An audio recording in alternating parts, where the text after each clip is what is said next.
Tu étais toujours défenseur central, Samy? Non, j'ai commencé latéral droit et après, tu as vu, Ah oui, j'ai latéral droit. ouais, j'ai une aptitude à Tu as jouer. fait des matchs comme latéral Ouais, droit, ouais, non? après, ouais, si, Et j'ai en joué pro? partout. Ouais. Non, mais j'ai joué même piston droit, hein, j'ai joué ailier. 6 devant la défense, Ah oui, arrière gauche. Je joue pour tout ce qui touche la défense. tout ce qui touche à la défense. Et même sur le point de vue offensif, je m'adapte aussi. Souvent, après, quand on perdait, souvent à 10 minutes de la fin, je passais devant avec Gernot. Après, l'Allemand aussi, il était. Allez, va devant, garçon. Allez, j'y vais, je mets des coups de casque et tout, je dévie. Ça peut toujours servir de temps en temps. Mais c'était quoi tes grosses qualités, Sam? Ben, j'étais un chien Au-delà de déjà. la détermination, je sais que je sais que Ben, pour un défenseur, la première je des sais que qualités. t'étais rigueux. Ben, la première, Ça, des... je sais. Ouais, ben, la première des qualités pour un défenseur, c'est déjà aimer défendre. Ouais. Parce qu'il faut aimer défendre. C'est vrai. C'est Aujourd'hui, tout un art de défendre, il faut savoir, il Ouais. faut aimer ça. aujourd'hui, il y a des joueurs qui jouent dans la défense, mais Ils aiment n'ont pas défendre. assez. Moi, j'ai dit toujours à mes garçons, il faut protéger le goal. Et j'ai pas le prénom de Ouais, garçon. ouais. Toi, il faut protéger Samy, Ouais, le gardien, par exemple. Ouais, c'est Pensez à Samy. parce que la C'est plupart votre pote, le ballon ne peut pas arriver là-bas. Mais Même tu as raison. comme je leur explique aux Il y a gardiens, certains qui, oui, j'ai joué en latéral droite, mais si tu me mets ton 6, je n'ai pas joué au milieu. Non, mais attends. Oh, tu es latéral droite, oh, tu es milieu.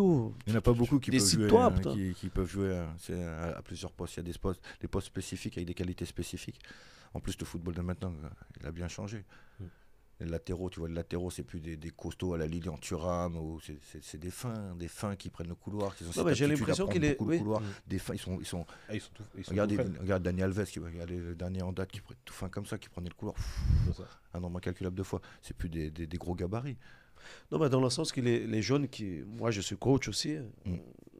Et j'ai toujours l'impression que les défenseurs, ils ne sont pas très emballés d'être en défense, quoi. Parce que si tu te donnes un poste d'avant, ils vont d'avant, quoi. Et donc, ça que tu dis, On a toujours- ça me parle beaucoup. Mais après, Il faut aimer Et défendre. comme je leur ai expliqué, si tu joues derrière, c'est que tu as les qualités pour jouer derrière. Stop, basta. Ne va pas t'inventer une vie pour jouer au milieu de terrain. Tu peux pas jouer au milieu de terrain. Va expliquer ça. Joue à ton poste simple. Ouais. Un défenseur joue simple. Un milieu de terrain peut jouer simple et un peu plus compliqué. Un attaquant est libre de faire ce qu'il veut. Exactement. Les défenseurs, ils sont là pour être dans la simplicité. C'est le départ.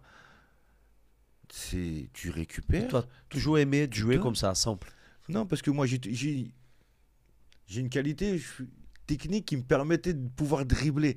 Mais sauf que au bout d'un moment, tu prends des risques. Et des coachs, ils n'aiment pas que tu prennes des risques de la défense. Ils veulent de la simplicité. Il faut que tu libères le ballon vite pour donner du rythme au jeu.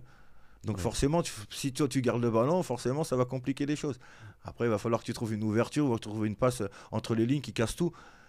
En général, il faut trouver ce défenseur-là qui est capable de faire ça, tu vois. Tu étais capable? Ouais, j'étais capable. Des fois, ça m'a coûté des engueulades parce que je l'ai tenté des fois où il fallait pas la tenter. Ouais, parce que des fois, c'est des passes, il faut être sûr. Ouais. Après, quand elle passe, elle te fait gagner du temps. C'est pas évident. Mais surtout la claquer entre les lignes, il y a Ouais, du monde, c'est là où il y a le plus de monde. Ouais. Donc tu prends des risques et des fois, tu prends ce risque-là inconsidéré, tu t'exposes et t'exposes tout le monde. Donc On revient dans la question, Dibo. Donc, ta qualité, c'était quoi? Non, de défendre, de bien défendre, Bien d'être agressif.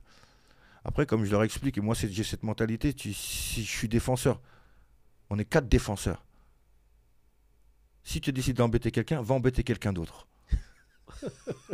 Va embêter le latéral gauche, va embêter les deux. Si je joue dans l'axe, va embêter le latéral droit. Ne viens pas m'embêter moi. Tu étais un défenseur. Tu parlais beaucoup avec les attaquants? Non. Mon Je suis gars, très respectueux. aujourd'hui, va là de l'autre Au côté, départ, là. je suis très respectueux. Attention, je suis très respectueux. Au départ. Non, parce que au final, parce que tu toujours.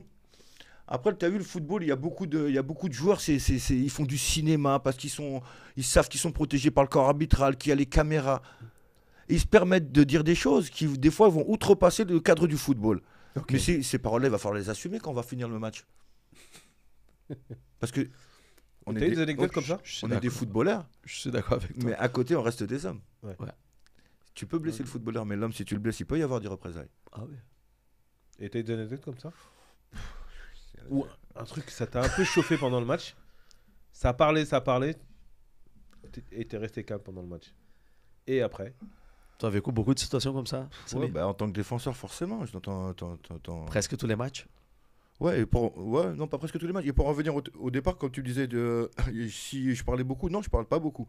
Mais Au principe où il va y avoir une faute, où il va y avoir un contact, où il va y avoir un duel, je ne suis pas obligé forcément de m'excuser. Au principe où toi, tu vas commencer à me lancer des paroles, tu te prends pour qui, ou tu t'excuses jamais, là, on peut y avoir complication. Je suis pas là pour m'excuser, je suis là pour gagner un match, je suis là pour gagner mes duels, on se connaît pas, je n'étais pas mon ami, et même si tu es mon ami, je te ferai mal. Parce que c'est mon rôle, de bien défendre. Et pour bien défendre, un défenseur, il fait mal. On peut dire ce qu'on veut.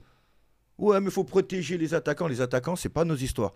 Il y a un accord arbitral qui va te protéger. Moi, mon rôle, c'est de bien défendre. Et si je dois bien défendre et te mettre des coups, je vais te mettre des coups. Et si je dois t'intimider, je vais t'intimider. Ça fait partie du jeu, mon ami. C'est comme ça. Sergio Ramos. Ouais. Ça a changé aujourd'hui, ça. Bah ouais, t'as plus de défenseur méchant. L'intimidation. Mais il n'y a plus. Mais malgré toutes Les caméras, hein, les caméras ont changé beaucoup après ça. Non, parce que c'est générationnel. Parce que tu aurais eu des défenseurs comme à l'époque, quel que soit le défenseur. Regarde Sergio Ramos, tu tombes sur Sergio Ramos quand il était à Paris avec toutes les caméras, ça n'empêchait pas de mettre des coups quand même. Même par derrière, avec les caméras ou pas caméras. Mais c'est quoi les petits tips là, que tu peux donner par rapport à un défenseur aujourd'hui qui est pas méchant? Sur quoi il doit s'appuyer pour essayer d'avoir des petites choses comme ça qui vont le stimuler? Qu'est-ce que tu faisais toi? C'était quoi ton rituel? T'avais bien un truc comme ça avant le match où tu savais que cet attaquant il allait être chiant? Non, parce que déjà, moi, comme je t'ai dit, j'étais un passionné de football. Donc ça veut dire que l'attaquant contre qui j'avais joué, je savais contre qui j'allais jouer. Ou soit j'avais déjà joué contre lui, ou soit j'allais savoir par les descriptifs des coachs par rapport aux feuilles qui nous donnaient des descriptifs des joueurs contre qui on allait jouer, et par rapport aux vidéos. Donc j'étais renseigné. Je me renseignais et je savais pertinemment, je regardais ses points forts, ses points faibles, je l'ai déjà vu jouer. Je regarde tous les matchs, je regarde tous les matchs de football, moi. Donc ça veut dire que je le voyais jouer déjà. Donc je voyais ses qualités et je voyais ses défauts. Et comme je t'ai dit, moi, au bout d'un moment, s'il faut rentrer, on va rentrer. Mais après, c'est bien beau de rentrer. Je t'ai pas dit qu'il fallait rentrer et faire mal, mais il va sentir une présence. Dur, quoi. Il va sentir qu'il y a une présence qui est là pour l'empêcher justement de marquer des buts. Après, c'est bien beau, ça c'est, on parle de duel. Ça c'est quand t'as pas le ballon. Là je te parle depuis tout à l'heure, c'est que quand on n'a pas le ballon, c'est que du duel défensif quand on n'a pas le ballon. D'aller intervenir, mettre la tête, tacler, essayer de lire la trajectoire, anticiper, prendre du recul, jouer avec lui. Ça c'est que des duels défensifs. Mais quand t'as le ballon, si t'es un mec qui met que des coups, c'est bien gentil de mettre que des coups, mais tu vas pas aller loin en fait au final. Donc il faut avoir une qualité de relance après derrière.